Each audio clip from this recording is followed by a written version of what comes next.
श्री गुरुवे नमः। नित्यं शुद्धं निराभासं निराकारं निरञ्जनं नित्यबोधं चिदानन्दं गुरुं ब्रह्म नमाम्यहम्। ॐ शान्तिः शान्तिः शान्तिः। प्रणाम भवन।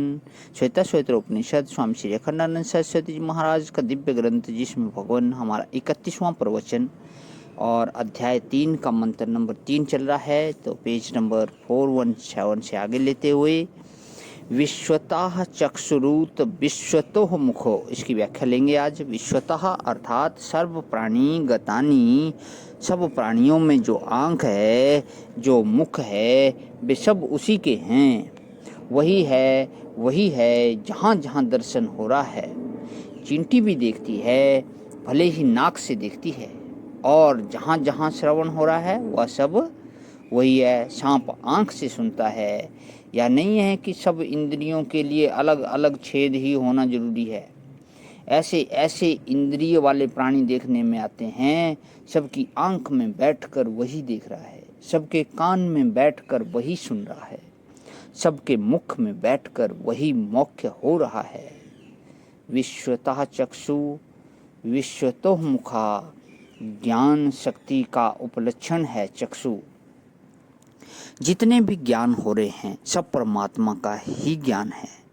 आँख में आकर वही देख रहा है, कान में आकर वही सुन रहा है, त्वचा में आकर वही छू रहा है, रसना में आकर वही रस ले रहा है। और विश्वतो मुखे सर्वभोग का उपलक्षण है। जितने भी भोग्य हो रहे हैं, भोक्ता भोग्यम प्रेरितारम च मत्वा भोक्तैव भोग्य भावेन सदा सर्वत्र सनिष्ठितः। भोक्ता ही भोग्य रूप से सर्वत्र अवस्थित है। वही भोक्ता है और कोई दूसरा भोक्ता नहीं है, कोई दूसरा ज्ञाता नहीं है, वही ज्ञाता है। ज्ञानेंद्रियों की उपाधि से वही ज्ञाता है, वही मन और इंद्रियों की उपाधि से भोक्ता है। विश्वतो बाहरूत विश्वतास्पात, सब जगह उसी का हाथ। विश्वतो बाहु यस्य स विश्वतो बाहु, सब जगह उसकी क्रिया है।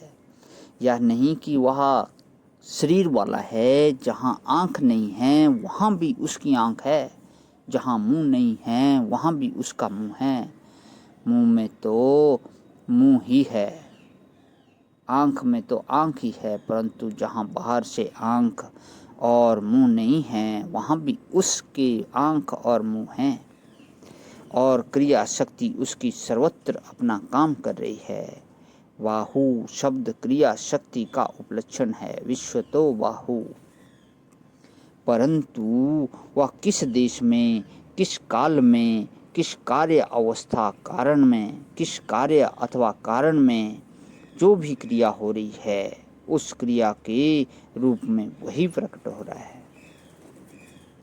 वह किस देश में, किस काल में, किस कार्य अथवा कारण में जो भी क्रिया हो रही है, उस क्रिया के रूप में वही प्रकट हो रहा है। वह स्वयं प्रकाश परमात्मा देव ही सर्व रूप में प्रकट हो रहे हैं। विश्वत स्पात, पात माने गति, गति जिसमें होती है, आना जाना जिसमें होता है। ब्रह्मलोक पर्यंत गति और अवगति, पाताल पर्यंत अधोगति। जितनी गति, अवगति, सदगति जो भी है, सबके रूप में वही प्रकट हो रहा है। यह संपूर्ण गमन क्रिया उसी सर्व अधिष्ठान, उसी स्वयं प्रकाश परमात्मा में हो रही है। संपूर्ण दान आदान क्रिया उसी में हो रही है। संपूर्ण भोग और भोग शांति की क्रिया उसी में है। और संपूर्ण दृष्टि अदृष्टि उसी में है। अतएव एको देव धावा भूमि जन्यन, इसी से महाराज यह देवता तो एक ही है। एक शब्द बहुत आता है ना, एको देवा, सर्वभूतेषु गूढ़ः, इसी उपनिषद का मंत्र है। और यहाँ देव एकः है, वहाँ एको देवा है। दोनों तरह से कहने में मजा आता है। वह स्वयं प्रकाश अद्वितीय परमात्मा है।